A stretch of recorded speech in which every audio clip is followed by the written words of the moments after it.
தகப்பனே, இந்த அருமையான நேரத்துக்காக உமக்கு கோடான கோடி நன்றி தகப்பனே. உம்முடைய பிள்ளைகளுக்கு நீர் எப்பொழுதும் செவி கொடுக்கிற தயவுக்காக உமக்கு நன்றி சுவாமி. உம்முடைய கண்கள் எப்போதும் எங்கள் மீது நோக்கமாக இருப்பதற்காக உமக்கு நன்றி சுவாமி.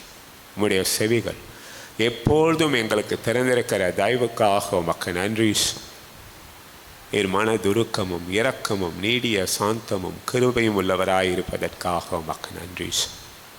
இந்த அருமையான வேலையிலே அப்பா, என் அருமை சகோதரர் பாஸ்டர் பவுலுடைய திருச்சபைக்கு வந்து உம்முடைய வார்த்தைகளை சொல்லக்கூடிய வாசல்களை உம்முடைய பிள்ளைக்கு திறந்த தயவுக்காக உமக்கு நன்றி சுவாமி. அடினை மறைத்து இஸ்ரவேலின் தேவனும் சர்வ வல்லமையுள்ள கர்த்தரும் உம்முடைய நாமம் மகிமைப்படும்படி உம்முடைய வார்த்தைகளை வெளிப்படுத்தும்படிக்காக செபிக்கிறோம் சுவாமி. இங்கே வந்திருக்கிற நறுக்குண்ட ஆத்மாக்களை கர்த்தர் சந்திப்பீராக, அவர்களோடு இடைப்படுவீராக. தேவைகளோடு வந்திருக்கிற ஒரு தேவைகளை கர்த்தர் சந்திப்பீராக. எந்த நன்மையும் குறைபடாதபடி உம்முடைய பிள்ளைகளை காத்துக்கொள்வீராக. பறந்து காக்கிற பச்சையைப் போல இஸ்ரவேலின் தேவன் உம்முடைய பிள்ளைகளை பாதுகாக்கிற தயவுக்காக உமக்கு நன்றி சுவாமி. இது பெரிய காரியத்தை செய்வீராக. என் அருமை தாசனையும் அவர் மனைவி பிள்ளைகளையும் கர்த்தர் மறுபடியும் காண உதவி செய்ததுக்காக நன்றி சுவாமி. அவர்களை கர்த்தர் ஆசீர்வதித்து இயேசுவின் நாமத்தினாலே அவர்கள் கோடான கோடியாக பெருகாதவர்களாக நாங்கள் செபிக்கிறோம். அவர்கள் பெருகட்டும், வலது இடது பக்கம் இடங்கொண்டு பெருகட்டும் நாங்கள் செபிக்கிறோம்ப்பா. சாதிகளுக்கு கடன் கொடுக்கும்படிக்காக செபிக்கிறோம் சுவாமி. உலகத்தின் சுதந்திரவாளிகளாக இருக்கும்படிக்காக செபிக்கிறோம் சுவாமி. அநேகருக்கு ஒரு ஆசீர்வாதத்தின் வாய்க்காலாக அவர்களை வைக்கும்படிக்காக செபிக்கிறோம். நீர் அப்படியே செய்வதற்காக உமக்கு நன்றி சுவாமி.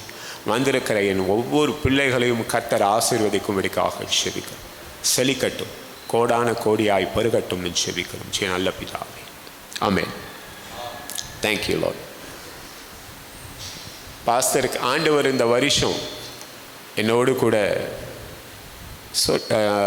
இந்தியாவுக்கு வருகிற ஒரு ஐடியா எனக்கு இல்லை, இந்த வருஷம் இல்லை.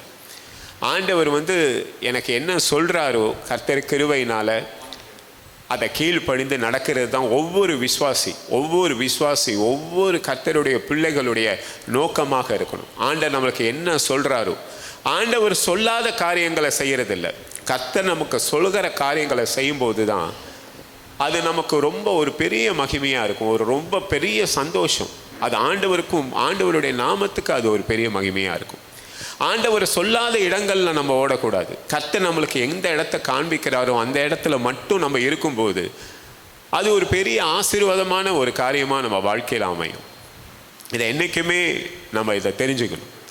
இது ஆண்டவர் ஏன் இன்னைக்கு சொல்கிறாரு, இது என்னுடைய செய்தி இல்லை, ஆனால் ஆண்டவர் சில காரியங்களை எனக்கு வெளிப்படுத்தும் போது அதை நான் சொல்கிறேன் உங்களுக்கு. கர்த்தர் நம்மளை எங்கே இருக்கணும் விரும்புகிறாரோ, எந்த இடத்துல நம்ம போகணும், எந்த தேசத்தில் இருக்கணும், எந்த தொழிலில் நம்ம இருக்கணும், எந்த ஊழியத்தில் இருக்கணும்னு ஆண்டவர் விரும்புகிறாரோ அதை நமக்கு வெளிப்படுத்துவார். நமக்கு வெளிப்படுத்துகிறத காட்டிலும் வேறு யாருக்கும் அவர் வெளிப்படுத்த போகிறதில்லை. திருச்சபைகளுக்கு நம்ம வரும்போது, ஊழியக்காரர்கள் ஆண்டவருடைய வார்த்தைகள் வரும்போது நம்மளுக்கு ஒரு கன்ஃபர்மேஷன் வரும். ஆனால் நமக்கு தான் அந்த காரியங்களை ஆண்டவர் சொல்லுவார், திட்ட தெளிவாக நம்மளோடு பேசுவார். ஏன்னா உன்னுடைய தரிசனத்தை மற்றவங்க பார்க்க முடியாது, நீ தான் பார்க்க முடியும். உனக்கு தான் ஆண்டவர் அந்த காரியங்களை வெளிப்படுத்துவார்.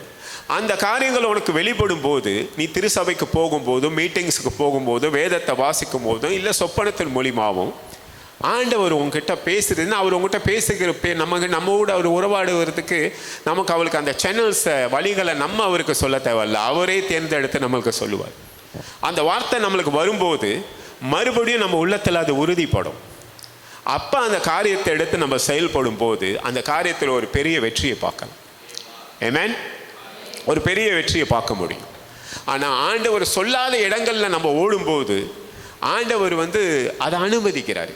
சொல்லாத இடங்களில், சொல்லாத காரியங்களை, சொல்லாத இடத்துல, சொல்லாத வேலையில் நம்ம இருக்கும்போது ஆண்டவர் அதை அனுமதிக்கிறாரு. ஆனால் அதில் ஒரு பெரிய வெற்றியை நீங்கள் பார்க்க முடியாது, ஒரு பெரிய வெற்றியை நம்ம பார்க்கவே முடியாது. அதனால் வேதம் சொல்லுகிறது, திட்ட தெளிவாக நமக்கு சொல்லுது, கர்த்தருக்கு சித்தமானது அவர் கையால் வாய்க்கும். ஆமென். இன்றைக்கி நம்ம கர்த்தருடைய பிள்ளைகளாக இருக்க நம்ம ஒவ்வொருவரும் வாழ்க்கையில் வந்து அவங்க சொன்னாங்க இவங்க சொன்னாங்கன்னு ஓடுறத காட்டிலும் கர்த்தர் நமக்கு என்ன சொல்கிறாருன்னு அதை ரொம்ப கவனமாக கேட்க கடவுள். நம்ம நினைப்போம் ஆவியானவர் அங்கே பேசுவார் இங்கே பேசுறது. இல்லை, ஆவியானவர் நமக்குள்ளே வாசம் பண்ணுறாரு. நமக்குள்ளே அவர் பேசுகிறது தான் ஒரு பெரிய சாட்சி. நம்ம உள்ளத்தோடு பேசுவார். வேதத்தில் வாசிக்கும் போது, நீங்கள் வேதத்தை வாசிச்சுக்கிட்டு இருக்கும்போது ஒரே ஒரு வார்த்தை நம்ம ஒரு சாப்டரை நம்ம வாசிக்கணும், அதிகாரத்தை வாசிக்கும் போது ஒரு வார்த்தை நம்மோடு பேசும். அந்த வார்த்தையை பேசுறதுன்னு கையில் ஒரு பேனா வச்சுக்கிங்க, பென்சில் வச்சுக்கிங்க, அந்த வார்த்தையை அண்டர்லைன் பண்ணிக்கிங்க. அந்த வார்த்தை நம்ம கூட பேசும். அந்த பேசுகிற அந்த வார்த்தையோடு நம்ம திருசபைக்கு நம்ம போகும்போதோ இல்லை ஊழியங்களுக்கு போகும்போதோ இல்லை எங்கேயோ யார் மூலியமாக நம்ம பெற்ற தாய் மூலியமாக கூட ஆண்டவர் அந்த வார்த்தையை மறுபடியும் நமக்கு உறுதிப்படுத்துவார். அதுதான் ரொம்ப முக்கியம். ஒரு முக்கியமான காரியத்தை ஆண்டவர் இன்றைக்கி உங்களுக்கு சொல்கிற ஒரு காரியம், ஆண்டவர் சொல்லாத இடங்களில் ஓடாதீங்க. கர்த்தர் செய்ய வேணான்னு சொல்லாத காரியங்களை, இருக்கக்கூடாத இடங்களில் இருக்க வேணாம், இந்த இடத்துல போக வேணாம், இந்த இடத்துக்கு போக வேணாம், இந்த தேசத்துக்கு போக வேணாம், இந்த நபரோட இருக்க வேண்டாம் அப்படி ஆண்டவர் சொல்லும்போது நம்ம கீழ்ப்படியும் போது அதில் ஒரு பெரிய ஆசீர்வாதத்தை நம்ம பார்க்க முடியும். ஆமென். ஹல்லேலூயா. என்னுடைய விசேஷமாக நான் பாஸ்டர் பாலுக்காக நான் ரொம்ப நன்றி செலுத்துக்கிறேன். அன்னைக்கு நான் அவரை சந்தித்த போது அவருக்கு இருந்த அதே அபிஷேகம், அதே அன்பு, அதே அந்த பாசம் தான் இன்னைக்கு வரைக்கும் அவர்கிட்ட நான் பார்க்குறேன். ஒரு அருமையான ஊழியக்காரர். அது மட்டும் இல்லாமல் அவன் ஒய்ஃபையும் நான் பார்த்தேன். பிள்ளைகளை பார்க்கும்போது, அன்றைக்கி நான் பார்க்கும்போது பிள்ளைகள்லாம் ரொம்ப சின்ன பிள்ளையாக இருந்தாங்க போல இருக்குது. ஆனால் இன்றைக்கி நான் வந்து சில யூடியூப்பில் பார்க்கும்போது, சர்ச்சஸை பற்றி பார்க்கும்போது பிள்ளைகளுடைய ஆராதனையெல்லாம் பார்ப்பேன். ரொம்ப அபிஷேகம் வேண்ட பெற்ற பிள்ளைகள். இந்த உலகத்தில் நம்மளுக்கு இருக்கிற ஒரு பெரிய சந்தோஷம் என்னன்னா, நம்மளுக்கு இருக்கிற இந்த பெரிய சந்தோஷம் என்னன்னா நம்ம பிள்ளைகள் ஊழியத்தில் இருக்கிறது தான். ஆமென். இந்த உலகத்தில் நான் வந்து இந்தியாவுக்கு இங்கே வந்தபோது நான் வந்து சில வெளியெல்லாம் போனேன். வெளியே சென்னையில் ஆரம்பிச்சது. சென்னையில் வந்து இறங்கினேன். அங்கேருந்து வரும்போது ஒவ்வொரு இடத்துலையும் பார்க்கும்போது நான் பார்க்குற காரியங்கள் என்ன பார்த்தேன்னா, தப்பு ரைட்டு அதெல்லாம் நான் சொல்ல விரும்பலை, அது நான் நியாயாதிபதியும் இல்லை.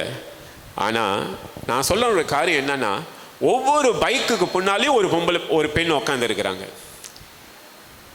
கடற்கரை பக்கம் போனால் அங்கேயும் இதை தான். இந்த மாதிரி எல்லாம் வாலிப பிள்ளைகள் தான். திருமணம் ஆனவங்க கூட வர்றதில்லை போல இருக்கு. எல்லாம் வாலிப பிள்ளைகள் தான். ஸ்கூல் படிக்கிற பிள்ளைங்க, காலேஜ் படிக்கிற பிள்ளைங்க, இவங்க எல்லாரும் நீங்கள் பார்த்தீங்கன்னா அதிகமாக நான் பார்க்குற இடங்கள் என்னன்னா, இந்த மாதிரி தான் அவங்க வந்து லாய்ட்டர் பண்ணுறாங்க. அப்படின்னா இந்த கடற்கரை இது எதிர்காலம் என்னன்னே தெரியாமல் இவங்க கூட இருந்தால் நம்ம வாழ்க்கை எப்படி இருக்கும், இப்படி நம்ம போனால் நம்ம வாழ்க்கை எப்படி இருக்கும். ஆனால் நான் என்ன பார்க்குறேன்னா, நான் சிங்கப்பூரில் இருக்கும்போது எத்தனையோ வெளிநாட்டிலேருந்து வேலை செய்கிற வர்றவங்களாம் அவ்வளோ கஷ்டப்பட்டு தன் பிள்ளைகளோட படிப்புக்காக வேலை செய்கிறாங்க. ராவும் பகலும் கஷ்டப்பட்டு வேலை செய்கிறாங்க. ஆனால் இவங்க இங்கே வந்து பார்க்கும்போது அந்த ஒரு ஸ்கூல் ஃபீஸ் கட்டுறதோ, ஒரு பரீட்சைக்கு ஃபீஸ் கட்டுறதோ எவ்வளோ கஷ்டப்படுறாங்க. சிங்கப்பூரில் வந்து பார்த்தா தெரியும். அவங்க ராவும் பகலும் வெயிலையும் இதுலேயும் இருந்து அவ்வளோ கஷ்டப்படுறாங்க. ஆனால் இவங்களை நான் போய் பார்க்கும்போது ரொம்ப ஆச்சரியமாக இருந்தது. நான் இதை பார்த்தோன்னே என் மனசு ரொம்ப, அந்த டைமில் நான் பார்த்ததுக்கும் இப்போ நான் பார்க்குறதுக்கும் ரொம்ப டிஃப்ரென்ஸ், நிறைய டிஃப்ரெண்ட். ரொம்ப மனவேதனைப்பட்டேன். ஏன்னா அங்கே பெற்றோர்கள்லாம் அங்கே எவ்வளோ கஷ்டப்படுறதை என் கண்ணால் நான் பார்க்குறேன். ஆனால் இவங்க இங்கே ஜாலியாக இருக்கிறாங்க. யாருன்னு தெரியல, எவன்னு தெரியல. அவனுங்கெல்லாம் பார்த்தா காதில் தோடு குத்திக்கிட்டு முடிய வளர்த்துக்கிட்டு இவங்கெல்லாம் ஒரு குடும்பத்தை நடத்த முடியுமா? ஒரு பிள்ளைகளை நடத்த முடியும். கூடி போனால் ஒரு வருஷம் சுற்றுறதுக்கு தான். வெளியே சுற்றலாம், ஜாலி பண்ணலாம். ஆனால் ஒரு குடும்பத்தை நடத்த முடியுமா? இவங்க மத்தியில், இந்த மாதிரி மத்தியில் நான் பார்த்துக்கிட்டு ரொம்ப வேதனைப்படுவேன் இந்த மாதிரி காரியங்களை பார்க்கும்போது. ஆனால் நான் இங்கே வந்தபோது நான் பாஸ்டரோட பிள்ளைகளை பார்க்குறேன். இந்த பிள்ளைகள் எல்லாம் அவங்களுக்கு எதிர்மறையாக இருக்கிறாங்க. ஆண்டவருக்காக தன்னுடைய வாழ்க்கையை ஒப்பு கொடுத்து ஊழியத்தை செய்கிற இந்த பிள்ளைகள் மெய்யாகவே கர்த்தரால் ஆசீர்வதிக்கப்பட்டவங்க. எவ்வளோ ஒரு மன நிறைவு, எவ்வளோ ஒரு மன நிறைவு என் பிள்ளைகளை பார்க்கும்போது. இங்கே வந்து இவங்க ஆண்டவருக்கு இவ்வளோ ஊழியம் செய்து தன்னை ஒப்பு கொடுத்து கர்த்தருக்காக நின்று படிச்சிருக்காங்க, அட்வொகேட்டாக இருக்காங்க. ஆனால் ஆண்டவருக்காக ஊழியம் செய்யணும்னு செய்கிற அந்த ஒரு வைராக்கியத்தோடு செய்கிற இந்த மாதிரி பிள்ளைகள் தான் இது ஒரு வாலிப சமுதாயத்துக்கு இவங்க எல்லாரும் ஒரு சாட்சியாக இருக்கிறாங்க. இன்னும் அதே சமயத்தில் எத்தனையோ வாலிப பிள்ளைகளை பிரகாசிக்க பண்ண வைக்கிறாங்க. இதுதான் ஒரு பெரிய சாட்சி. எத்தனையோ பேர்கள் நான் பார்க்குறேன், இன்ஸ்டாகிராம், ஃபேஸ்புக், அப்படி இப்படி எப்படியெல்லாம் போய்கிட்டு இருக்காங்க. ஆனால் இந்த பிள்ளைங்க ஆண்டவருக்காக நிற்கிறாங்க. இதுதான் உண்மையான சாட்சி. இதுதான் பெற்றோர்களுக்கு ஒரு பெரிய ஆசீர்வாதம். இதுதான் ஒரு பெரிய ஆசீர்வாதம் இந்த நாட்களில். ஏன்னா இந்த கடைசி நாட்களில் பிசாசானவன் வாலிப பிள்ளைகளை தான் டார்கெட் பண்ணி காரியங்களை செய்கிறான். அவங்கள ஆண்டவருடைய சமூகத்துக்கு வர முடியாத அளவுக்கு எத்தனையோ சினிமா, இன்ஸ்டாகிராமு, ரீல்ஸு இப்படிலாம் போட்டு அவங்கள ஆண்டவருடைய சமூகத்திலேருந்து வேர் பிரிக்கிறது தான் அவனுடைய வேலை.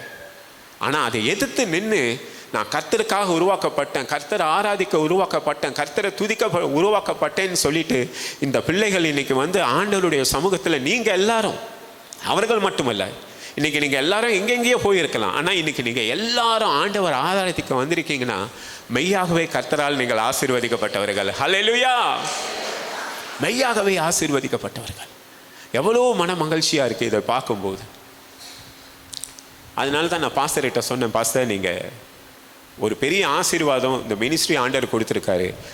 ஆனால் அதில் மகா பெரிய ஆசீர்வாதம் என்னன்னா, அவங்களோட பிள்ளைகள் தன் தகப்பன் தாயோடு இருந்து இந்த ஊழியத்தை கட்டுறது ஒரு பெரிய காரியம்.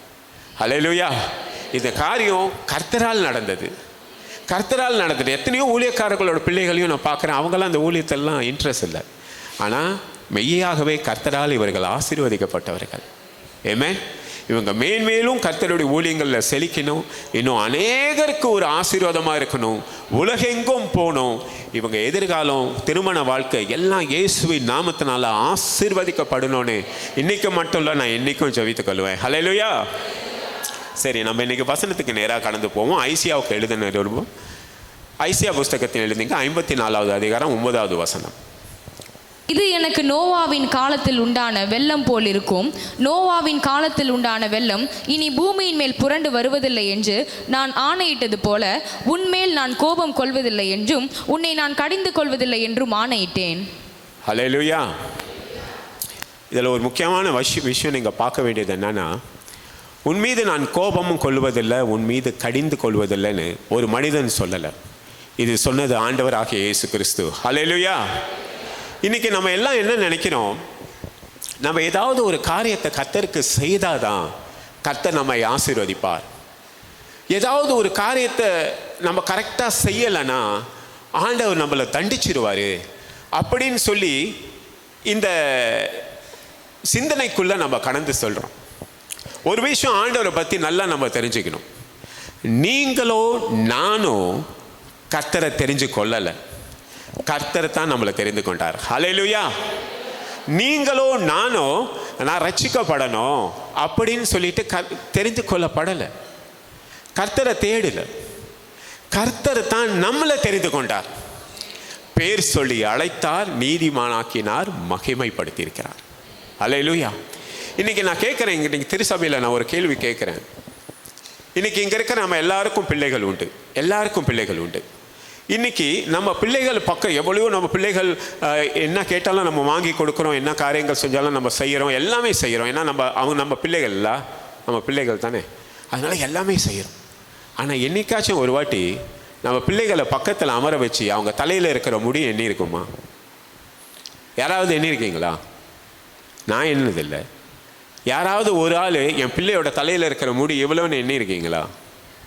ஆனால் ஆண்டவர் எண்ணி வச்சிருக்காரு. ஹல்லேலூயா! ஆண்டவர் நம்ம தலையில் இருக்கிற ஒவ்வொரு முடியின் எண்ணிக்கையும் அறிந்திருக்கிறாரு.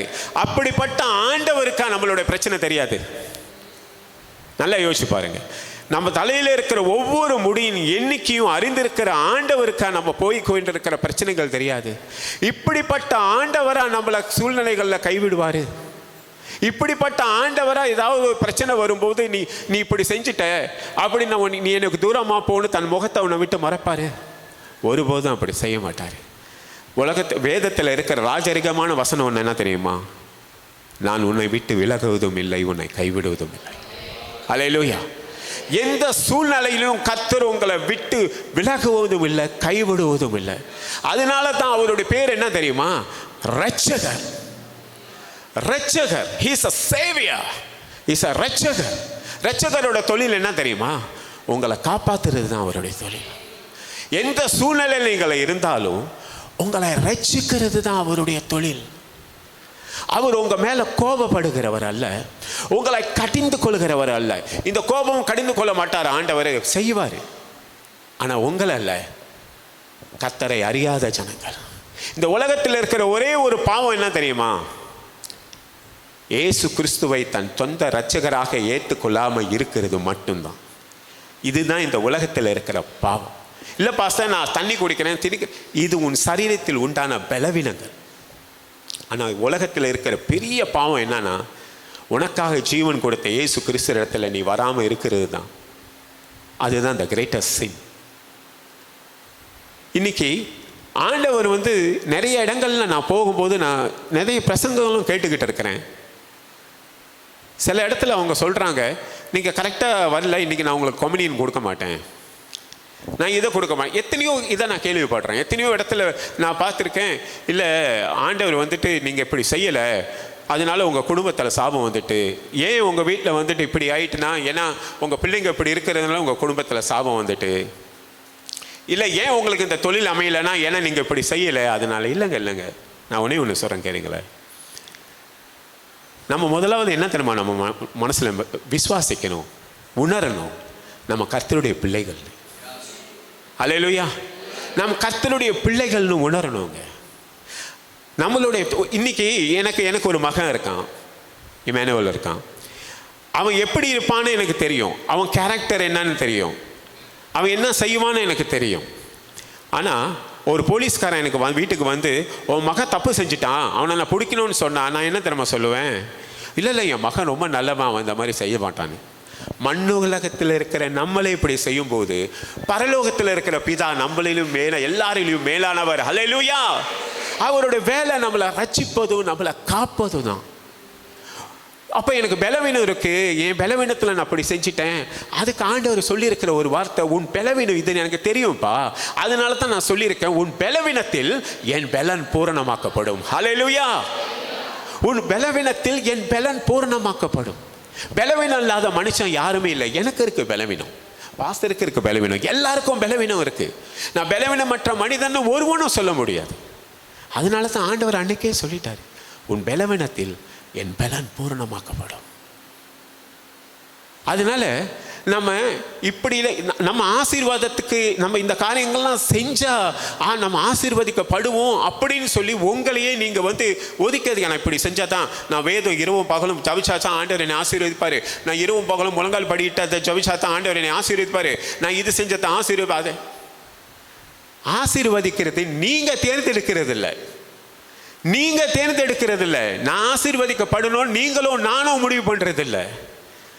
நீ ஆசீர்வாதமா இருப்பாயின்னு ஆண்டவர் ஏற்கனவே நம்மளுக்கு வாக்கு கொடுத்துட்டாரு. ஹல்லேலூயா. இன்னைக்கு எல்லாரும் கிறிஸ்துவுக்குள்ள நம்ம இருக்கிறதுனால வேதம் அப்போஸ்தலர் பவுல் சொல்லும்போது என்ன சொல்றாரு, வேதம் சொல்லுது, பேதுரு பிரசங்கம் பண்ணும்போது சொல்றாரு, இயேசு கிறிஸ்துவை உயிரோடு எழுப்பி நம்மை ஆசீர்வதிக்கும்படிக்கே அவரை முதலாவது உங்கள் மத்தியில் அனுப்பினாராம். ஹல்லேலூயா. நம்மளை ஆசீர்வதிக்கும்படிக்கு, நம்மளை வழி நடத்தும்படிக்கு, அதுதான் தேவனுடைய திட்டம், தேவனுடைய நோக்கம். என் பிள்ளைகள் ஆசீர்வாதமா இருக்கணும், நீ அநேகருக்கு ஒரு ஆசீர்வாதமா இருக்கணும், அதுதான் கடவுளுடைய திட்டம். கடவுளுடைய திட்டத்தில் நம்ம போய் நின்றுக்கிட்டு, இல்லை ஆண்டவரே நான் இப்படி செய்யலை அப்படி செய்யலை, உங்க ஆசீர்வாதம் நம்ம தான் அதை நியமிக்கிறோம். பார்த்தீங்களா, நம்ம சுயநீதியை சார்ந்துடுறோம். பார்த்தீங்களா, நம்ம என்ன சொல்றோம், இல்லை ஆண்டவரே நான் இப்படி செய்யலை, நான் இன்னைக்கு சரியா பைபிள் படிக்கல, காலைல ஏஞ்சிருக்கல ஆண்டவரே, அதனால இன்னைக்கு நான் என் வாழ்க்கையில் இந்த மாதிரி காரியங்கள் நடக்குது, ஐயோ நான் சரியா ஏஞ்சிச்சு, இன்னைக்கு சரியா பைபிள் படிக்கல, அதனால என் வாழ்க்கையில் இந்த மாதிரி நடந்துட்டு அப்படின்னு நீங்க என்ன செய்யறீங்க? உங்க நாவனால தான் நீங்க அறிக்கையிடுறீங்க. நீங்க அதை சொல்லும் போது சத்துருவும் சேர்ந்துக்கிட்டு இப்படி இவன் சொல்றான், இப்படி நினைக்கிறான், நம்மளும் அப்படியே செய்வோம்னு நீங்க சொல்லி செய்யும் போது, அப்போ நம்ம என்னம்மா செய்வோம், ஆமாம் இந்த மாதிரி தான் நான் சரியாக இன்றைக்கி பைபிள் படிக்காததுனால இந்த ஆக்சிடென்ட் வந்துட்டு என் டயர் பம்ப்சர் ஆகிட்டு, ஏன்னா நான் படிக்கலை, நான் சரியாக பைபிள் படிக்கலை, நான் சரியாக ஆராதிக்கலை. ஆண்டவர் என்ன சொல்லுவார் அந்த கட்டத்தில், நீ எப்படி இருந்தாலும் நீ என் பிள்ளை தான்ப்பா. ஹல்லேலூயா. நீ எப்படி இருந்தாலும் நீ என்னுடைய பிள்ளை தான்ப்பா.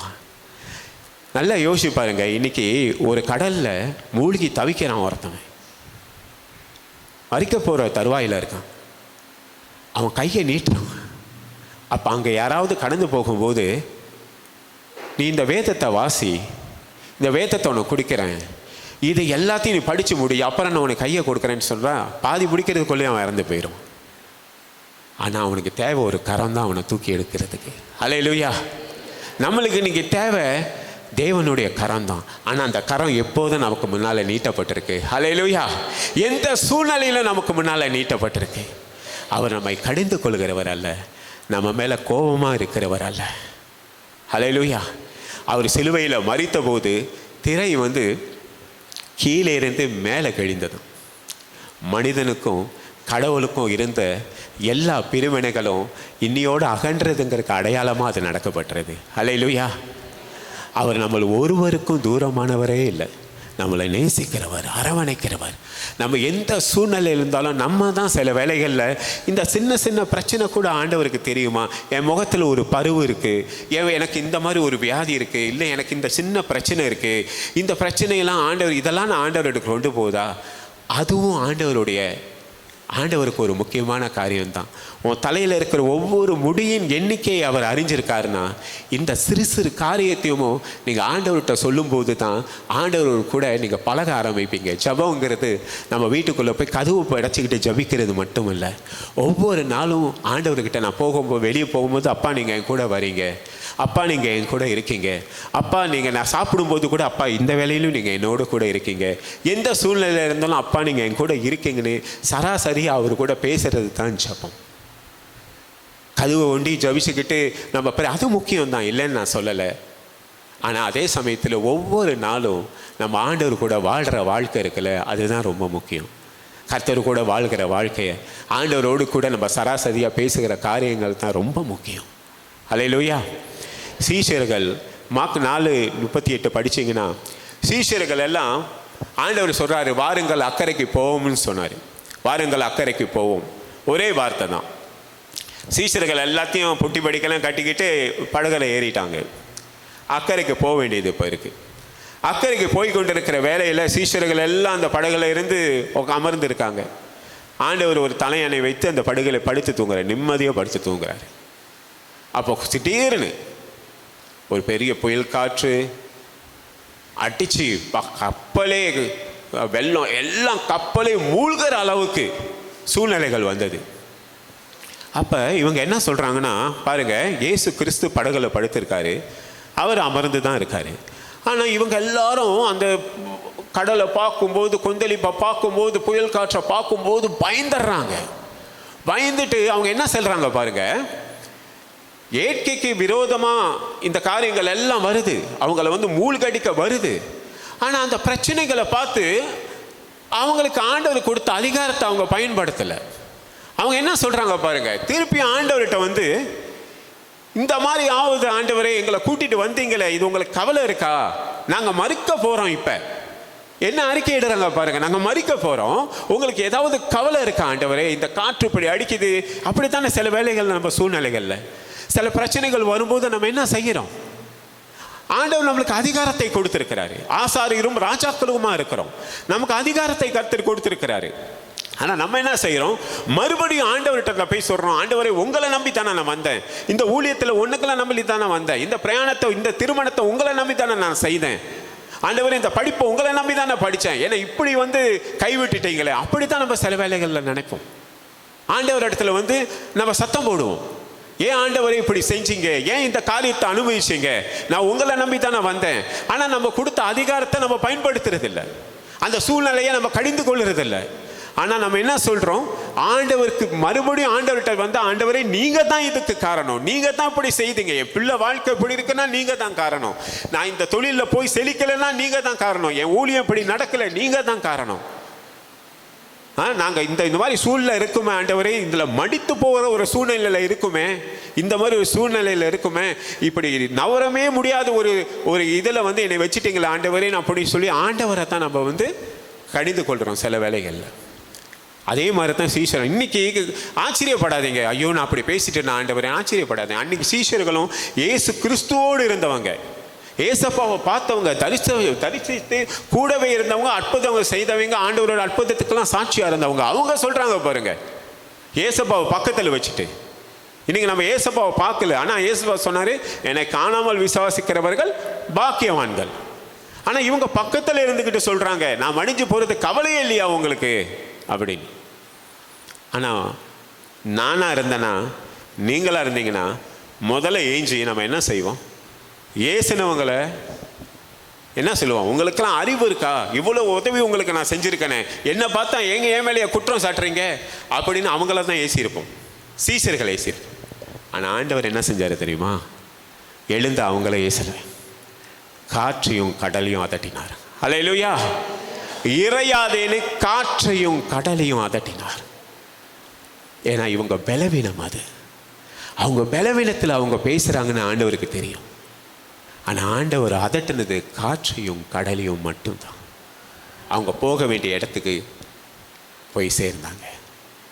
அதே போல் எந்த சூழ்நிலையிலையும் நம்மளுக்கு ஒரு பிரச்சனை வரும்போதும், எந்த சூழ்நிலையில் நம்ம மாட்டிக்கொள்ளும் போதும், அந்த சூழ்நிலைகளை பார்த்து நம்ம உள்ளம் சோர்ந்து போய், ஆண்டவரே ஏன் இந்த மாதிரி செஞ்சீங்க, நான் மடிந்து போகிறேன், நான் இந்த மாதிரி எனக்கு இந்த மாதிரி ஒரு சூழ்நிலை என்னை கொண்டு போய் வச்சுட்டீங்களே, நான் இந்த மாதிரி கஷ்டப்படுறேன்னா ஏன் ஆண்டவர் இப்படி செய்கிறீங்கன்னு நீங்கள் உங்கள் மனக்கலக்கத்தில் பேசியிருந்தாலும், இல்லை அதை நினச்சி இப்போ நீங்கள் வருத்தப்பட்டுக்கிட்டு இருந்தாலும், நான் இந்த மாதிரி பேசிட்டேன்னு நீங்கள் கவலைப்பட தேவையில்லை. ஏன்னா இது உங்கள் பலவீனம்னு ஆண்டவருக்கு தெரியும். அல்லேலூயா. உங்களுக்கு எதிராக வந்த அந்த பிரச்சனைகளை இயேசு கிறிஸ்துடைய வல்லமை நிர்மூலமாக்கும். அல்லேலூயா. அவருடைய வல்லமை அதை நிர்மூலமாக்கும். ஏன்னா இதுக்கு சாட்சி நமக்கு இருக்குங்க. இயேசு கிறிஸ்து நேற்றும் இன்றும் என்றும் மாறாதவர். இன்னைக்கு உபத்திரப்படுத்துகிறவர்களுக்கு உபத்திரவம், உங்களை உபத்திரப்படுத்துகிறவர்களுக்கு உபத்திரம்னு வேதம் சொல்லியிருக்கு.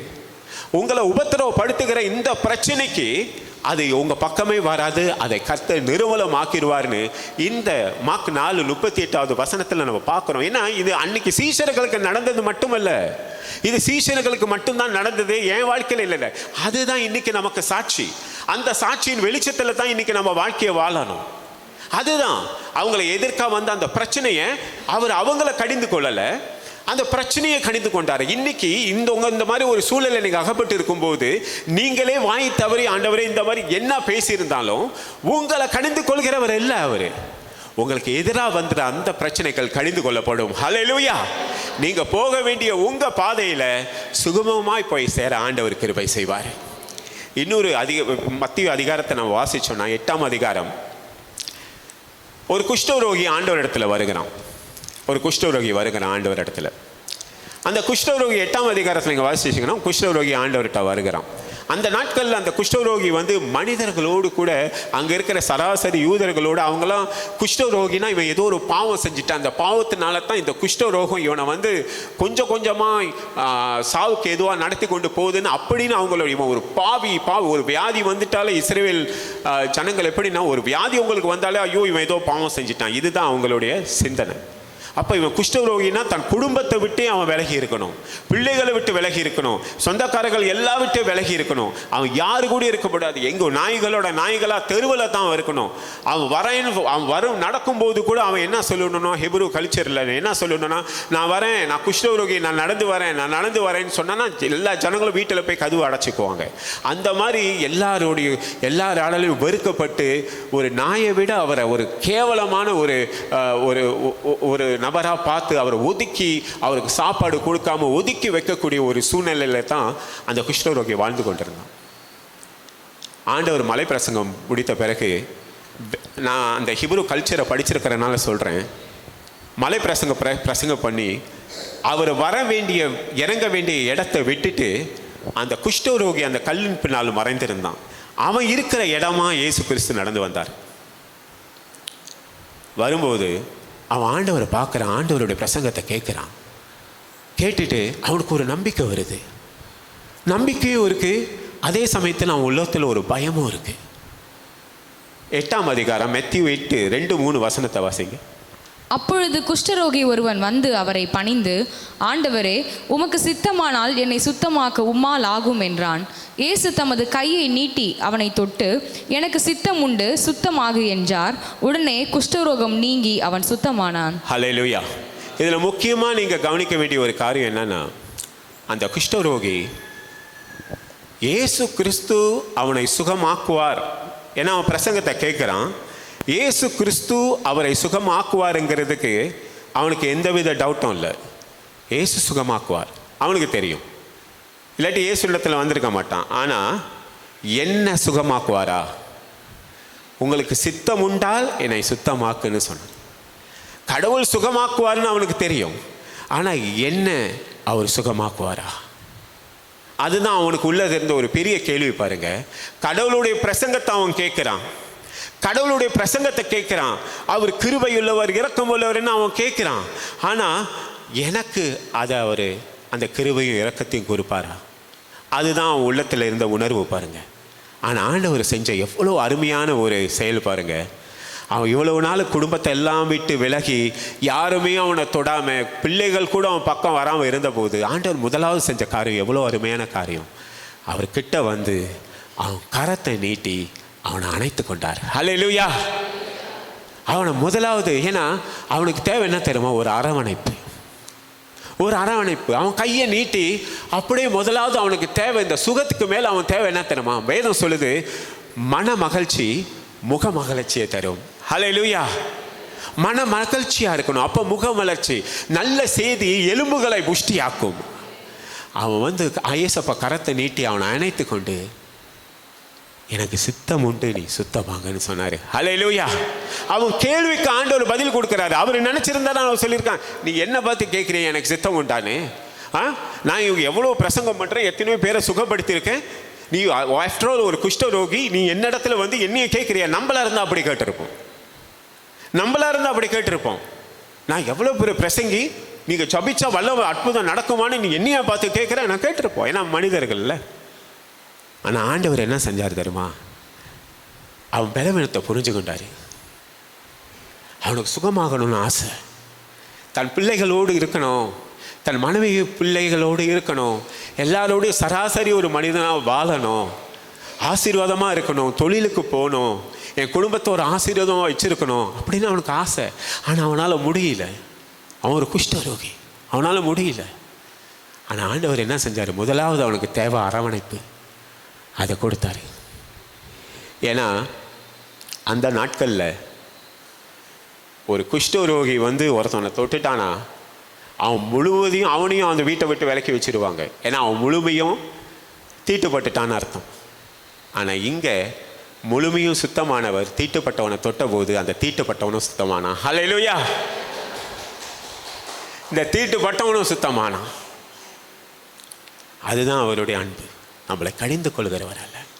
நம்மளோட உள்ளத்தில் இருக்கிற சந்தேகங்கள், கேள்விகளை எல்லாம் அவன் கேட்ட கேள்விக்காண்ட ஒரு பதில் கொடுத்தாரு பாருங்க. உங்களுக்கு சித்தம் உண்டா?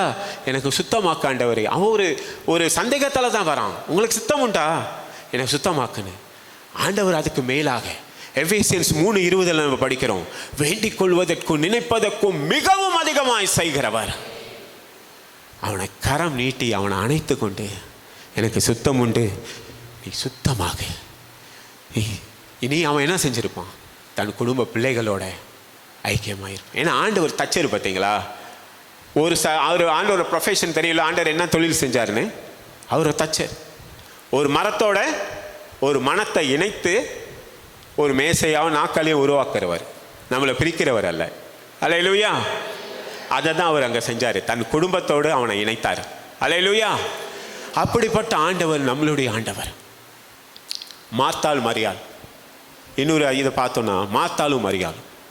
லூக்கா 10ஆம் அதிகாரம் படிச்சிங்கன்னா 38-42 வருஷத்தில் பார்த்தீங்கன்னா, படிக்க வேணாம் சொல்கிறேன். மார்த்தாள் மரியாள் 2 பேர் இருந்தாங்க.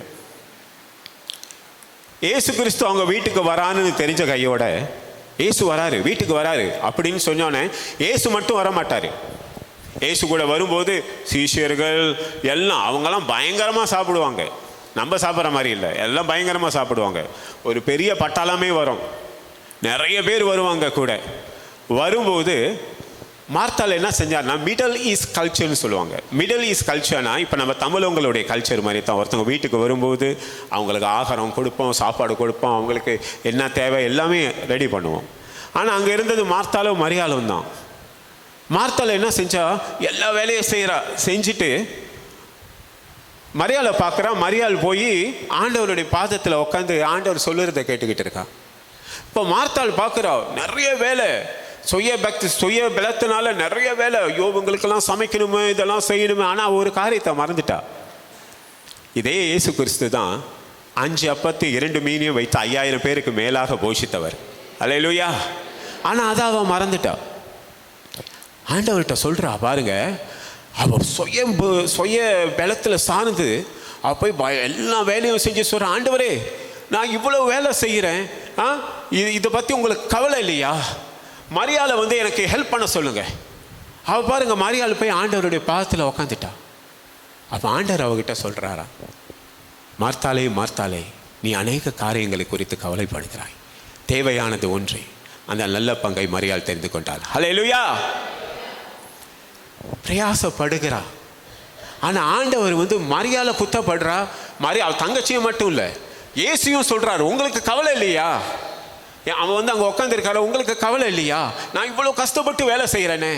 அப்படி தான் நம்மளும் சில வேலைகளில், ஆண்களும் சரி பெண்களும் சரி, நம்ம வீட்டில் அப்படி தான். நான் இவ்வளோ கஷ்டப்பட்டு என் குடும்பத்துக்காக உழைக்கிறேனே, நான் இவ்வளோ பட்டு இப்படி செய்கிறேனே, நான் அப்படி செய்கிறேனே, நான் இப்படி செய்கிறேனே. ஆனால் ஆண்டவர் சொன்னார், தேவையானது ஒன்று, செய்ய வேண்டிய அந்த காரியத்தை நம்ம மறந்துட்டோம். எவ்வளோ பெரிய ஒரு சூழ்நிலையாக இருந்தாலும், எவ்வளோ ஒரு பிரச்சனையாக இருந்தாலும் நம்ம செய்ய வேண்டியது ஒன்று, என்ன தெரியுமா? தேவனுடைய பாதத்தில் அமர்ந்திருந்து அவர் வார்த்தைகளை கேட்குறோம் பார்த்தீங்களா? அந்த வார்த்தையை நம்ம இருதயத்தில் வைத்து அதுக்கப்புறம் நம்ம புறப்பட்டு போகிறோம் பார்த்தீங்களா? அதில் கிடைக்கிற வெற்றி மாதிரி இந்த உலகத்தில் வேறு எந்த வெற்றியும் இல்லை. இன்றைக்கி நம்ம நினைக்கிறோம், இல்லைங்க நான் போய் நான் செய்யணுங்க, இந்த காரியத்தை நான் செஞ்சு ஆகணும், நான் செய்யலைன்னா அதில் முடியாதுங்க, ஆண்டவர் வந்து எனக்கு வந்து கிருபை உள்ளவர் தான், இரக்கம் உள்ளவர் தான், ஆனால் நான் போய் செய்யணுங்க, என் கையை அதில் வைக்கணும். சாப்பாடு கூட சாப்பிட்றோம்ல, சாப்பாடு, அந்த சாப்பாடு கூட கையை போடாதீங்கன்னு சொல்கிறோம், எனக்கு கெட்டு போயிடும். இந்த கைக்கு என்ன சக்தி இருக்குது? ஒரு சாப்பாடு சாப்பிட்ற சாப்பாடை கூட தொட்டாலும் கொஞ்ச நேரத்தில் அது கெட்டு போயிருக்கு. அப்படிப்பட்ட மனிதர்கள் நம்ம இப்படி பெருமை பாராட்ட முடியும்? நான் இவருக்காக ஜபிச்சேன், இவருக்கு சுகமடைஞ்சிட்டாரு, அவருக்காக ஜபிச்சேன், அவர் சுகம். ஆண்டவர் இயேசு கிறிஸ்து மட்டும்தான். ஹல்லேலூயா. அவர் மட்டும்தான். பிகாஸ் இந்த உலகத்தில், மண்ணுலகத்திலையும் சரி விண்ணுலகத்திலும் சரி, எல்லா கணத்துக்கும் மகிமைக்கும் துதிக்கும் அவர் ஒருவர் மாத்திரம்தான் சொந்தக்காரர். ஹல்லேலூயா. அவர் ஒருவர் தான். அவர் சொல்ல ஆகும், அவர் கட்டளையிட நிற்கும். அவர் இல்லாமல் நம்மளால் ஒன்றுமே செய்ய முடியாது. அவரை இல்லாமல் நம்மளால் ஒன்றுமே செய்ய முடியாதுங்க. இன்றைக்கி நம்ம என்ன வேணால் நீங்கள் செஞ்சு பாருங்கள், என்ன காரியம் வேணால் நீங்கள் செஞ்சு பாருங்கள், உங்கள் சுய பலத்தில் நீங்கள் செஞ்சு பாருங்கள், எதை வேணால் செஞ்சு பாருங்கள், அதில் வெற்றி கிடைக்கிற மாதிரி கிடைக்கும். ஆனால் அது நிரந்தரமான ஒரு வெற்றியாக இருக்காது. அதனால தான் ஆண்டவர் சங்கீதம் 46:10 சொல்லியிருக்காரு, இந்த மாதிரி சூழ்நிலையில் உனக்கு என்ன செய்யுதுன்னு தெரியலையா, அமர்ந்திருந்து நானே தேவன் என்று அறிந்து கொள். ஹல்லேலூயா. அமர்ந்திருந்து நானே என்கிற அந்த வார்த்தை இருக்குது பார்த்தீங்களா? நானேங்கிற வார்த்தை அது ஒரு சாதாரண வார்த்தை இல்லைங்க. இயேசு கிறிஸ்துவை பிடிக்க வரும்போது இங்கே யார் இயேசு கிறிஸ்துன்னு கேட்டபோது ஐ ஆம் அப்படின்னு முன்னால் வந்தார். அங்கே இருந்த எல்லாரும் விழுந்து போனாங்க. ஏன்னா ஐ ஆம்ங்கிறது சர்வ வல்லமையுள்ள தேவன், யெகோவா தேவன். ஹல்லேலூயா. அமர்ந்திருந்து நானே கர்த்தர் என்று அறிந்து கொள். அந்த நானேங்கிற வார்த்தையில் சொல்லும்போது நானே கர்த்தர். உன் வேலை அமர்ந்திருக்கிறது. லசரு மரித்து போயிட்டானா? ஆண்டவர் சொன்னார், என்ன சொன்னாரு? கல்லை நவுத்துங்க, அதுதான் உன் வேலை. கல்லை நவுத்துங்க, அதுதான் உன் வேலை. அற்புதம் செய்யறது அவரு வேலை. ஹல்லேலூயா. கல்லை நவுத்த வேண்டியதுதான் வேலை. இல்லை நான் போயிட்டு நான் கல்லையும் நவுத்துவேன் லசருவையும் கூப்பிடுவேன்னா முடியாது. அற்புதம் செய்யறது அவரு. பாஸ்டர் மொதல் ப்ரே பண்ணும்போது சொன்னாரு, கர்த்தர் நமக்காக யுத்தம் பண்ணுவார். அதில் ஒரு விஷயத்தை நல்லா புரிஞ்சுக்கிங்க. கர்த்தர் நமக்காக யுத்தம் பண்ணுவார். வேதத்தில் ஆரம்பத்திலேருந்து கடைசி வரைக்கும் பாருங்க, கர்த்தர் உங்ககிட்ட சொல்கிறார், நான் உனக்காக யுத்தம் பண்ணுறேன்னு சொல்லும்போது நம்ம என்ன, ஆமாம் கர்த்தர் நமக்காக யுத்தம் பண்ணுறாருங்க, இல்லைங்க இந்த விஷயத்தில் கர்த்தர் நமக்காக யுத்தம் பண்ணுறாரு, கர்த்தர் யுத்தம் பண்ணுறாருங்க அப்படின்னு சொல்லிட்டு வீட்டுக்கு போயிட்டு ஐயோ கர்த்தர் யுத்தம் பண்ணுறேன்னு சொல்லிட்டாரே, இந்த பிரச்சனை என்னை வந்து வருதே, நான் லோனு கட்டணுமே, இதுக்குள்ளே இந்த பிரச்சனை என்னை வந்து நான் எப்படி இது கர்த்தர் எனக்காக யுத்தம் பண்ணுவாருன்னு சொல்ல முடியும்? மாதம் ஆகுது, தேதி ஒவ்வொன்றையும் பார்க்கும்போது என் மனசு அடிக்குதே, நாளைக்கு கட்டணுமே, இந்த லோன் கட்டணும், வீட்டுக்கு லோன் கட்டணும், என் பைக்கு லோன் கட்டணும், என் பிள்ளைங்களுக்கு ஸ்கூல் ஃபீஸ் கட்டணும், நாள் வருது, நான் பாட்டுக்கு கர்த்தர் கட்டுவார், கர்த்தர் எனக்காக யுத்தம் பண்ணுவார் அப்படின்னு சொல்லி உக்காந்துட்டு இருந்தால் முடியுமா? அப்படின்னு நினைப்போம். கர்த்தர் எனக்காக யுத்தம் பண்ணுவாருன்னு சொன்னால் முடியுமா? இங்கே வேதத்தில் வாசித்து பாருங்கள். உங்களுக்கு ஒரு காரியம் சொல்கிறேன், ரகசியம் சொல்கிறேன். வேதத்தில் ஆரம்பத்துலேருந்து கடைசி வரைக்கும் நீங்கள் வாசித்து பாருங்கள். கர்த்தர் ஏதாவது ஒரு யுத்தத்தில் தோத்துருக்காரா? ஏதாவது ஒரு யுத்தத்தில் தோத்துருக்காரா? வேதத்தில் வாசிங்க. ஏதாவது ஒரு யுத்தத்தில் தோத்துருக்காரா? அந்த கர்த்தர் தான் நம்மகிட்ட சொல்கிறாரு, நான் உனக்காக யுத்தம் பண்ணுவேன். ஹல்லேலூயா. அவர் யுத்தம் பண்ணுவேன்னு உங்களுக்கு சொல்லிட்டாருன்னா நீங்க கவலைப்பட தேவையில்லை. ஏன்னா வேதம் நமக்கு சாட்சி. எந்த யுத்தத்திலையும் அவர் தோத்ததே இல்லை, சரித்திரமே இல்லை. அந்த ஆண்டவர் நமக்கு சொல்லியிருக்காருன்னா, உனக்காக நான் யுத்தம் பண்ணுவேன்னு சொல்லியிருக்காருன்னா உங்களுக்கு கண்டிப்பா வெற்றி தான். ஹல்லேலூயா. நீங்க டவுட் பண்ண தேவையே இல்லை. வெற்றி 100% உங்களுக்கு. நீங்க அதுல உறுதியா இருக்கணும். எனக்கு கர்த்தர் யுத்தம் பண்றாரு, அப்பனா எனக்கு வெற்றி உறுதி. வெற்றி மட்டும்தான் உன்னோடது. கல்ல நவுத்துறது மட்டும்தான் உன் வேலை. அற்புதம் செய்யறது அவரு தான். வேதத்துல அன்னிலிருந்து இன்னைக்கு வரைக்கும், நேற்றும் இன்றும் என்றும் மாறாது. ஹல்லேலூயா. வெற்றியை தருகிறவர் நம்ம. சங்கீதம் 110 வாசிங்க. கர்த்தரின் ஆண்டவரை நோக்கி, நான் உம்முடைய சத்துருக்களை உமக்கு பாதப்படியாக்கி போடும் வரைக்கும் நீர் என்னுடைய வலது பாரிசத்தில் உட்காரும் என்றார். ஆமென், ஆமென். இப்போ பாருங்க, இப்போ நீங்கள் என்கிட்ட கேட்கலாம், சரி பிரதர், நான் வந்துட்டு நீங்கள் சொல்கிற மாதிரியே கர்த்தர் எனக்காக யுத்தம் பண்ணுறாரு, நான் அமைதியாக இருக்கிறேன். இப்போ எனக்கு வந்து இந்த காரியங்கள்லாம் என்னை நெருக்குது, இந்த பிரச்சனைகள்லாம் என்னை வந்து நெருக்கிக்கிட்டு இருக்க, இந்த சூழ்நிலையில் நான் என்ன செய்யணும்? இப்போ எனக்கு இந்த இந்த இந்த காரியத்தை நான் கட்ட வேண்டியது இருக்குது, எனக்கு இந்த பிரச்சனைகள் இருக்குது, எனக்கு இந்த வியாதி இருக்குது, இந்த வியாதியும் இந்த பிரச்சனையும் என்னை ஒவ்வொரு நாளும் நெருக்கி கொண்டே இருக்க, இந்த சூழ்நிலையில் நான் என்ன செய்யணும்? கர்த்தர் எனக்கு யுத்தம் பண்ணுவார், கர்த்தர் எனக்கு யுத்தம் பண்ணுவார்னு சொல்கிறீங்க, உண்மை, அதை நான் ஏற்றுக்கிறேன். கர்த்தர் எனக்காக யுத்தம் பண்ணுவார், நான் ஜெயிக்க போகிறேன், ஒத்துக்கிறேன். ஆனால் ஒவ்வொரு நாளும் நான் ஒரு சராசரியான மனுஷன், நான் என்ன செய்யணும்? நான் என்ன செய்யணும்? இந்த சூழ்நிலையில் நான் என்ன செய்யணும் அப்படின்னு நீங்கள் யோசிக்கும்போது, யாராக இருந்தாலும் சரி, நீங்கள் இந்த சங்கீதம் இப்போ வாசித்தாங்கள்ல சகோதரி, சங்கீதம் 110 மறக்காமல் வீட்டில் வாசிங்க. இந்த சூழ்நிலை வரும்போது அதில் என்ன சொல்லியிருக்குன்னா, பிதாவாகிய தேவன், இது பரலோகத்தில் நடக்கிற ஒரு காரியம்.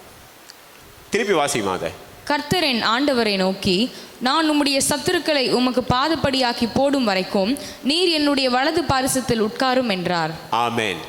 ஆண்டவர் என்ன சொல்கிறாருன்னா, இந்த மாதிரி ஒரு சூழ்நிலையில் நீ கடந்து போகும்போது, இது பிதாவாகிய தேவன் தன் வலது பக்கத்தில் இருக்கிற இயேசு கிறிஸ்துவை பார்த்து சொல்கிறார்.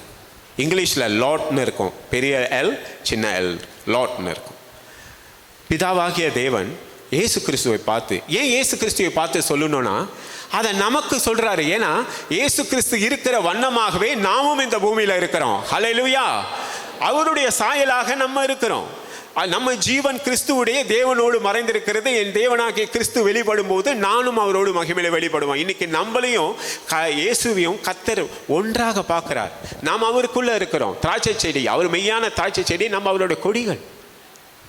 நம்ம அவரோடு ஒன்றா இருக்கிறோம். அதனால தான் பிதாவாகிய தேவன் இயேசுவை பார்த்து சொல்கிறார், உன் சத்துருக்களை நான் உனக்கு பாதபடியாக்கி போடும் வரைக்கும் நீ என் வலது பக்கத்தில் அமர்ந்திருது. உங்களுக்கு ஒன்று தெரியுமா? அமைதியாக இருக்கிறது எவ்வளோ பெரிய பலன் தெரியுமா? அல்லேலூயா. அமைதியாக இருக்கிறது ஒரு சூழ்நிலையில் எவ்வளோ பெரிய பலன் தெரியுமா?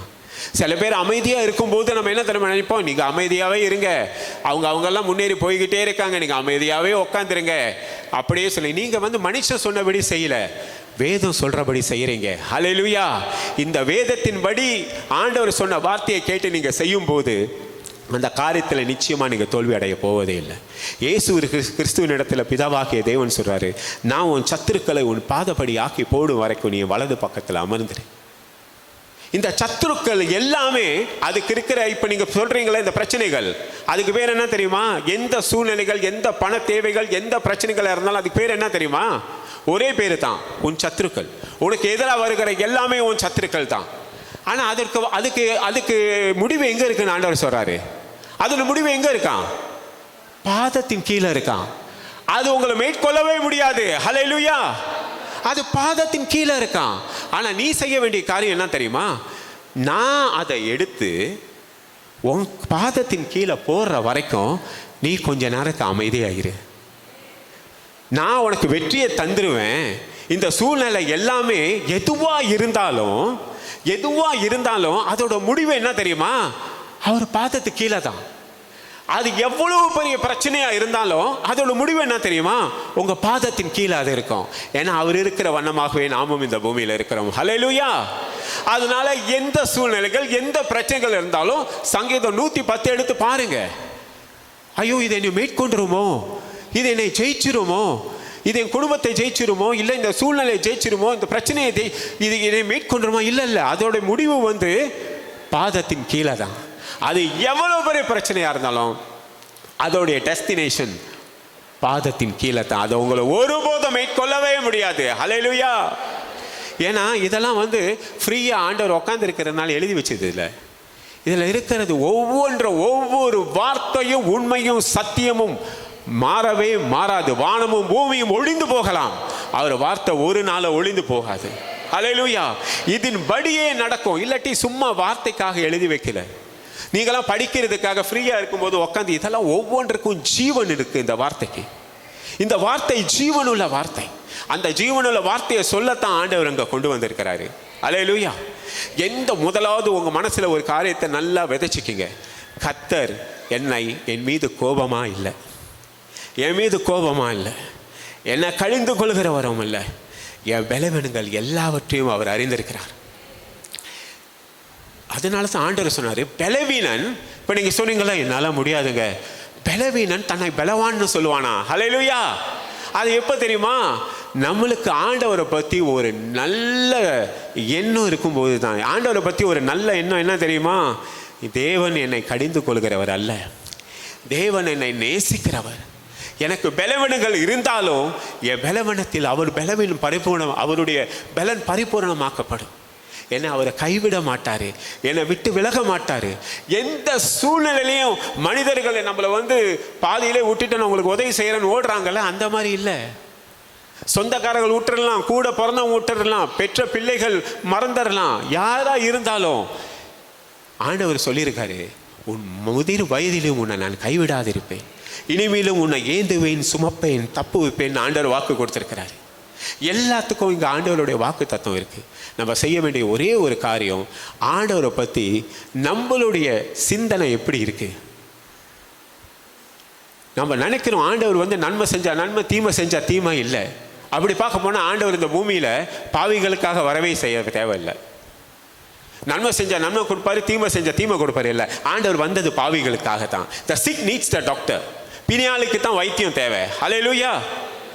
பிணியாளுக்கு தான் வைத்தியம். நான் நீதிமான்களுக்காக வரல, பழியே இல்லை, இரக்கத்தையே விரும்புகிறேன் ஆண்டவர் சொன்னார். ஹல்லேலூயா.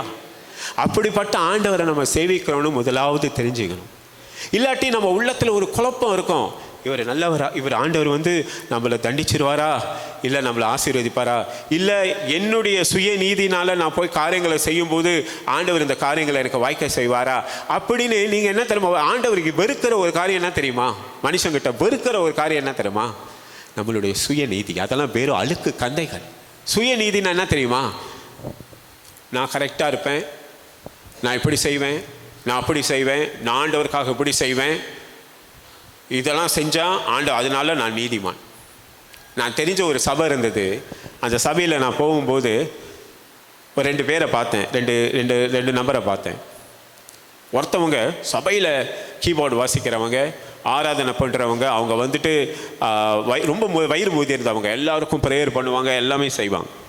அவங்களுக்கு ஒரு கண்டிஷன் இருந்தது. என்ன கண்டிஷன்னா, ஒரு வியாதி. அந்த வியாதினால் அவங்க ரொம்ப கஷ்டப்பட்டுட்டு இருந்தாங்க. நல்லா ஆராதிக்கிறவங்க, நல்லா துதிக்கிறவங்க எல்லாம். ஆனால் அந்த சபைக்கு ஒருத்தர் வந்தார். அவர் பார்த்தீங்கன்னா 24 மணி நேரமும் பயங்கரமாக குடிப்பார். ஆனால் அன்னைக்கு ஆண்டவர் ஏற்றுக்கிட்டாரு. ஏற்றுட்டு சபையில் சாட்சி சொல்கிறாரு, நான் 24 வருஷமாக குடியில் இருந்தேன், எனக்கு டிவி இருந்துச்சு, ஆண்டவர் என்னை சுகப்படுத்திட்டாரு. எல்லாரும் கை தட்டினாங்க, இந்த சகோதரியும் கை தட்டினாங்க. அப்புறம் பார்க்குறேன், ஒரு வாரம் கழிச்சு, ஒரு 2 வாரம் கழிச்சு பார்த்தா இந்த சகோதரி சபைக்கே வருதில்லை, சபைக்கே வரல. ஏன்னு போய் விசாரிச்சா, அவன் ஒரு குடிகாரன், எப்போ 24 வாரம் குடிச்சிட நானே பார்த்துருக்கேன். அவனை போட்டு பொண்டாட்டியை போட்டு மிதிப்பான், அடிப்பான். அவனை ஆண்டவர் சுகப்படுத்திட்டாரு. நான் இத்தனை வருஷம் ஆண்டவருக்காக ஊழியம் பண்ணிட்டு, ஆண்டவரே என்னோட வியாதியை எடுத்துகிட்டு போடுங்கன்னு ஆண்டவர்கிட்ட ப்ரே பண்ணுறேன். உன் பலவீனத்தில் என் பலன் பூர்ணமாக்கப்படும் சொல்கிறத தவிர இந்த வியாதிக்காக இன்னைக்கு வரைக்கும் நான் மறந்து எடுத்துக்கிட்டு இருக்கேன்னு சொல்கிறான். God is not in respect of man. நம்ம மனுஷங்கிட்ட முகபாவனை செய்கிறோம் பார்த்தீங்களா, நல்லவனுக்கு நல்லவமானவன், யூதனுக்கு யூதனும், கிரேக்கனுக்கு கிரேக்கனும், அதெல்லாம் ஆண்டவர்கிட்ட நடக்காது. கேட்டிங்களா? ஏன்னா ஆண்டவர் என்னவா சொன்னார், மனுஷன் முகத்தை பார்க்குறான், நான் உள்ளத்தை பார்க்குறேன். ஹல்லேலூயா. மனுஷனுங்க வலிவோம் பார்த்தீங்களா, சில வேளைகளில் நம்மளுக்கு காரியங்கள் நடக்கணும்னு சொல்லிட்டு நம்ம செய்வோம் பார்த்தீங்களா, இதெல்லாம் ஆண்டவர்கிட்ட நடக்கவே நடக்காது. நம்ம அப்படி செஞ்சாலும் நம்ம உள்ளத்திலே தெரியும், ஐயோ நம்ம சும்மா இதுக்காக பேசுகிறோம் அப்படின்னு சொல்லிட்டு. ஆண்டவர் மனுஷனுடைய உள்ளத்தை பார்க்குறாரு. நீ என்னத்தான் வேஷம் போட்டு நடனம் ஆடினாலும் அது ஒன்றுமே நடக்காது. கர்த்தர் உன் இருதயத்தை பார்க்குறாரு. அந்த சகோதரி அன்னைக்குலேருந்து சபைக்கு வரவே இல்லை, எங்கே போனாங்களும் தெரியல, வெறுத்துட்டாங்க. ஏண்டா நான் நல்லா இத்தனை வருஷம் 40 வருஷமான இதில் இருக்கேன், என்னை ஆண்டவர் சுகப்படுத்தலையே. அதுதாங்க சுயநீதி, அதுதான் சுயநீதி, அதுதான் சுயநீதி. யூதர்கள் ஏன் தெரியுமா ஆண்டவரை ஏற்றுக்கல? அவங்களுக்கு எல்லாம் தெரியும், கிரீக்கு, ஹீப்ரு, லத்தீன் எல்லாமே தெரியும் அவங்களுக்கு. ஆனால் எல்லாமே தெரியும், எல்லாம் தெரியும். ஆனால் இயேசு கிறிஸ்து தேவனுடைய வார்த்தை, அவங்க எல்லா வார்த்தையும் படித்தாங்க. ஆனால் இயேசு கிறிஸ்து தேவனுடைய வார்த்தையானவர் மாம்சம் ரத்தமாக அந்த பூமிக்கு வந்தார். அந்த வார்த்தை அவங்க முன்னால் வந்தார். ஆனால் அவங்களுக்கு அவரை தெரியல. ஹிப்ரு, லத்தீன் எல்லாமே அவங்களுக்கு தெரியும். ஆனால் ஜீவனுள்ள தேவனுடைய வார்த்தையானவர் மாம்சம் ரத்தமாக இந்த பூமிக்கு வந்தார். அந்த வார்த்தை அவர் முன்னால் நிற்கும்போது அவங்களுக்கு அவரை யாருன்னு தெரியல. இதுதான் இன்னைக்கு நம்ம சுய நீதிகளை தூக்கி ஒரு பக்கமாக போட்டுட்டு, இயேசுவே இன்னைக்கு நான் ஒரு பெரிய ஊழியக்காரனா அவங்க மத்தியில் வரலை, இதை சாதிச்சிட்டேன் அதை சாதிச்சிட்டேன்னு நான் அவங்க மத்தியில் வரலை, உம்முடைய பிள்ளையா வரேன். அல்லேலூயா. உம்முடைய பிள்ளையா வரேன். என் அப்பாவான நீங்கள் யாருன்னு எனக்கு தெரியும். என்னை நேசிக்கிறவர், என்னை தண்டிக்கிறவர் அல்ல, என்னை நேசிக்கிறவர், என்னை அரவணைக்கிறவர், எனக்காக யாவையும் செய்து முடிக்கிறவர், எனக்காக உம்முடைய ஜீவனையும் கொடுத்தவர்.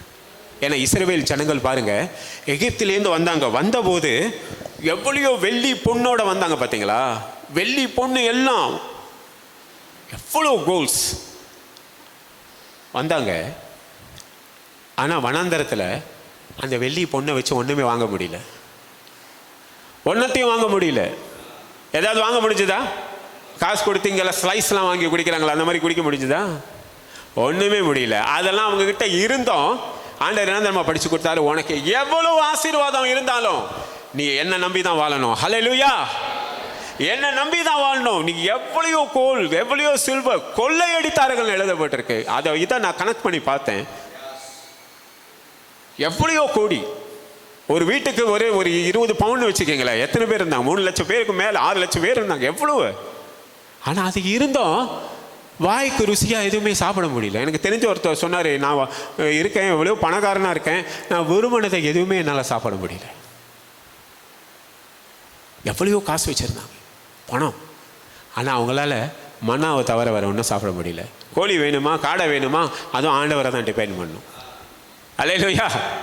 அதே மாதிரி தான் இன்னைக்கு நம்மளுக்கு எவ்வளவு ஆசீர்வாதம், எவ்வளவு உயர்வு எது இருந்தாலும் சுய நீதியை நம்ம நம்பவே கூடாது. சுய நீதி நமக்குள்ள வந்துட்டுன்னா நம்ம என்ன தெரியுமா நினைச்சிருவோம், கடவுளும் என்ன போல சுயநீதி உள்ளவர் தான். நான் இது செய்தால் கடவுள் என்னை ஆசீர்வதிப்பார், நான் இப்படி ஜாதிகளுக்கு இது செய்தால் கடவுள் எனக்கு இது செய்வார், நான் இப்படி போய் என்னோட காரியங்கள் எல்லாம் இப்படி நான் ஏத்தியா செஞ்சா கடவுள் என்னை ஆசீர்வார். அப்படி இல்லையா? ஆண்டவர் ஒரே வார்த்தை தான் சொன்னார், பழி அல்ல, நான் இறக்கத்தை தான் விரும்புகிறேன். நீங்கள் ஆண்டவரோட பிள்ளையாக, கர்த்தர் என்னை நேசிக்கிறவர், என்னுடைய அப்பா. நான் ஒரு கடவுளாக பார்க்கறது ஒன்று, செகுவா ஷலோம், அவர் கடவுளாக பார்க்கறது ஒன்று. ஆனால் அவர் என்ன தெரியுமா விரும்புகிறாரு? உன்னை பிள்ளையா ஏன் தெரியுமா பார்க்குறாரு? யார் எத்தனை பேர் அவர் நாமத்தை விசுவாசிக்கிறார்களோ அத்தனை பேர்களும் அவர் பிள்ளையாகும்படி அதிகாரத்தை கொடுத்தார். ஏன் தெரியுமா? இயேசு கிறிஸ்து அவருடைய பிள்ளை. தன் பிள்ளையை வலது பக்கத்தில் அவர் தொடையில் அமர்ந்திருந்த இயேசு கிறிஸ்து அவர் எவ்வளவா நேசிக்கிறாரோ அந்த நேசத்தை உங்க மேல காண்பிக்கிறதுக்காகத்தான் இயேசு இந்த பூமியில இந்த பாருங்க, இயேசு கிறிஸ்துவை தவிர இந்த உலகத்துல பெரிய ஆசீர்வாதம் இல்லை. அந்த இயேசு கிறிஸ்துவையே உங்களுக்காக கொடுத்துட்டாருன்னா மற்ற நம்ம கேட்கிற ஆசீர்வாதங்களை எப்படி கொடுக்காம இருப்பாரு? அல்லேலூயா. இயேசு கிறிஸ்துங்க அவருடைய ஒரே பிள்ளை, ஒரே பொசேஷன். அவருக்கு இருக்கிற ஒரே ஒரு பிள்ளை, அவர் வேற ஒண்ணுமே இல்லை. அவரோட பிள்ளை அவரு. அந்த பிள்ளையை உனக்காக கொடுத்துட்டாரு. என் பிள்ளையே நீ எடுத்துக்கப்பா. சாதாரணமா கொடுக்கல. இயேசு வந்து உக்காந்துட்டு போல, அவரோட தலையிலேருந்து கால் வரைக்கும் கிழிச்சு ரத்தம் எல்லாவற்றையும் கொடுத்துட்டாரு உனக்கு. ரத்தத்துக்கு அப்புறம் அவர் உடம்புல தண்ணீர் வந்தது, அதுதான் கடைசி. அதையே உனக்காக கொடுத்தவரு. நீ கேட்குற வேலையை ஆண்டவர் உனக்கு கொடுக்க மாட்டாரா? நீ கேட்குற வாழ்க்கையை ஆண்டவர் உனக்கு கொடுக்க மாட்டாரா? நீ கேட்குற ஆசீர்வாதத்தை உனக்கு கொடுக்க மாட்டாரா? கொடுப்பாரு. சங்கீதம் 110 படி நீ அமர்ந்திருக்கும் போது உன்னை சூழ்ந்திருக்கிற எந்த சூழ்நிலைகளாக இருந்தாலும் சரி, அதை உன் பாதப்படி ஆக்கி போடுவார். அதோடைய முடிவு உன் பாதத்தின் கீழே தான். அது உன்னை ஒருபோதும் மேற்கொள்ள முடியாது. ஏன் தெரியுமா அது மேற்கொள்ள முடியாது? ஏன்னு சொல்லுங்க. ஒரு ஆள் சொல்ல முடியுமா ஏன் அது உன்னை மேற்கொள்ள முடியாது? இந்த சரீரத்து பக்கம் அது வரும். சரீர சிம்டம்ஸ் சொல்லுவாங்க, சிம்டம்ஸ் ஆஃப் த சைத்தன். அது வந்து சரீரத்தில் வரும். ஆனால் ஏன் அது உன்னை மேற்கொள்ள முடியாது தெரியுமா? ஏன்னு சொல்லுங்க. யாராச்சும் ஒரு வைல்ட் கெஸ் பண்ணுங்க. யாராவது ஒருவர் தெரியுமா? எனக்கு தெரிஞ்சனால நான் சொல்கிறேன். ஏன்னா இந்த சரீரத்து பக்கம் அது வரும். நம்மளை ஏன் அது மேற்கொள்ள முடியாதுன்னா கிறிஸ்து நமக்கு தலையா இருக்கிறார். ஹல்லேலூயா. இப்ப இந்த தலை, கிறிஸ்து நமக்கு தலை. இந்த தலை வந்து ராஜரீகமா, ஆசீர்வாதமாய், ஐஸ்வர்ய சம்மனராய், எவ்வளவு ஒரு ஆளுகை செய்கிறவராக இருக்கும்போது, நீங்க என் சரீரமான சபைன்னு சொல்லும்போது தலை ஆசீர்வாதம், உடம்பு இப்படி இருந்தா எப்படி இருக்கும்? அவர் நம்ம தலை, இந்த சரீரத்தினுடைய தலை இயேசு கிறிஸ்து. அந்த தலை ராஜரீகம் பண்றவர், அந்த தலை ஆளுகை செய்கிறவர், ஐஸ்வர்ய சமணர். உடம்பு வந்து இப்படி இருந்தா எப்படி இருக்கும்? ஒரு மரத்தை பார்க்குறீங்க, மரம் நல்லா இருந்துச்சு, இதெல்லாம் பார்த்தீங்கன்னா கீழே இருக்கிற அந்த வேரெல்லாம் அப்படியே காஞ்சு போயிருந்துச்சுன்னா எல்லாம் என்ன சொல்லுவாங்க? அசிங்கமாக இருக்கும்ல பார்க்குறதுக்கு.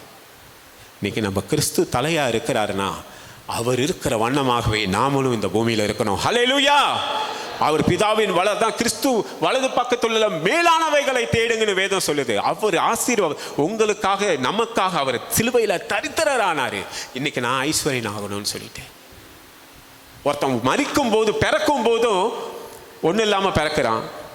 போகும்போது பார்த்தீங்கன்னா மனுஷனை அழகாக டெக்கரேட் பண்ணிடுவாங்க, கோட் சூட்டெல்லாம் போட்டுட்டு டெக்கரேட் பண்ணி தான் அனுப்புவாங்க.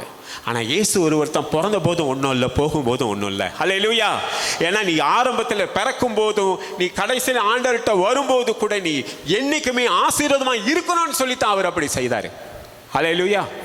அவருடைய சிலுவையின் பாடல ஒவ்வொருக்கும் ஒரு இது இருக்கு. நம்ம சாபங்களை சுமந்தாரு, நம்மளோட தரித்திரத்தை எடுத்து போட்டாரு. இன்னைக்கு நம்ம இயேசு கிறிஸ்து அப்படி இருந்தாரு, நானும் அப்படிதான்பா இருப்பேன்னா நீங்க கனப்படுத்துறீங்களா? இன்னைக்கு உங்க அப்பா அம்மா நல்லா கஷ்டப்பட்டு உழைச்சி என் பிள்ளைகள் நல்லா இருக்கணும்னு சொன்ன போது நீங்க இல்லை எங்க அப்பா கஷ்டப்படுறாரு நானும் கஷ்டப்படுவேன்னா உங்க அப்பாவுக்கு மகிமை இல்லையே? உங்க அப்பாவுக்கு மகிமை இல்லையே? உங்க அப்பா பட்ட பாடு எல்லாம் வீணால. இன்னைக்கு இயேசு கிறிஸ்து பாடு பட்டாருன்னா நீ நல்லா இருக்கணும்னு சொல்லிதான். இல்லை ஆண்டவரே நீங்கள் இந்த பாடுபட்டீங்க, இந்த ஆசீர்வாதங்கள்லாம் எனக்கு கொடுத்தீங்க, நானும் உங்களை மாதிரியே பாடுபடணும் ஆண்டவரே, அதுக்கு அழைக்கலையா? பெற்றோர்கள் பிள்ளைகளுக்கு சுதந்திரம் வச்சு போவாங்கன்னு வேதம் சொல்லுது. ஹல்லேலூயா. சிலுவையின் பாரத்தை பாருங்க, அதுதான் அவர் நமக்கு வச்சிருக்கிற சுதந்திரம். அவர் பட்ட ஒவ்வொரு அட்டிகள் சிந்தன ரத்தம் தான் அவர் நம்மளுக்கு வச்சிருக்கிற சுதந்திரம். அதை பெற்றுக்கொண்டு தைரியமா வாழ இயேசுவின் நாமத்தினால, வெற்றிகரமா வாழ இயேசுவின் நாமத்தினால, ஐஸ்வர்யா வாழ இயேசுவின் நாமத்தினால, ஜாதிகளுக்கு கடன் கொடு, வலது இடது பக்கம் இடம் கொண்டு பெருகு, ஆளுகை செய் இயேசுவின் நாமத்தினால. ஹல்லேலூயா. அதுக்கு முதல் காரியம் நீங்க செய்ய வேண்டியது ஒன்னே ஒண்ணுதான். இயேசு நல்லவர், அவர் என்னுடைய அப்பா, என்ன அவரை கடிந்து கொள்கிறவர் அல்ல, அவர் என்னை நேசிக்கிறவர். ஹல்லேலூயா. Thank you Lord Jesus. ஜெபிப்போம். Thank you Lord.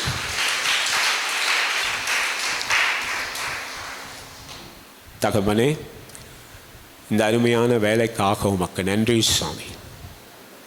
உங்களுடைய பிள்ளையை நீர் மறைத்து உம்முடைய திரு சபைக்கு, உம்முடைய மக்களுக்கு, எங்கள் அனைவருக்கும் என்ன சொல்லணும்னு நீங்கள் நினைச்சிங்களோ அது ஆவியான தேவன் தாமே அடியினை மறைத்து பேசின தயவுக்காக உமக்கு நன்றி சுவாமி. ஆண்டவரே, உம்முடைய பிள்ளைகளாகிய நாங்கள் உம்முடைய வார்த்தையை பெற்றுக்கொண்டு அதை கேட்கிறவர்களாக மட்டுமல்லாமல் 30, 60, 100 அதில் பிறகு உதவி செய்யுங்க தகவனே. நீர் மகா இரக்கம் உள்ளவர், கிருபை உள்ளவர் என்று எங்கள் உள்ளத்தில் பசுமரத்தானியை போல பதிய கர்த்தர் கிருபை செய்யுங்க. அதிலேருந்து எழும்பி அந்த சிந்தனையிலேருந்து ஆண்டவரே அதை பிடித்து கொண்டு உமக்காக ஐசையா 60 சொல்லுறது போல எழும்பி பிரகாசிக்க எங்களுக்கு கிருபை செய்யும். நீர் அப்படியே செய்வதற்காக உமக்கு நன்றி. மீட்பர் இயேசு கிறிஸ்துவின் நாமத்தினாலே ஜெபிக்கிறோம் நல்ல பிதாவே, ஆமென்.